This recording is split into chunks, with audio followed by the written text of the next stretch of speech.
Ертең тұрдым ұйқына, мен бақшаға барамын, қуыршақты аламын, қол ұрбаға саламын.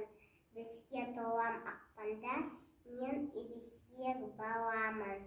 Бізді білім беріп өсірге, қатемізді әрқашан кешірге, өмір жол қиын жол деп әрдайым тәрбиелеп ақылды ғып өсірді.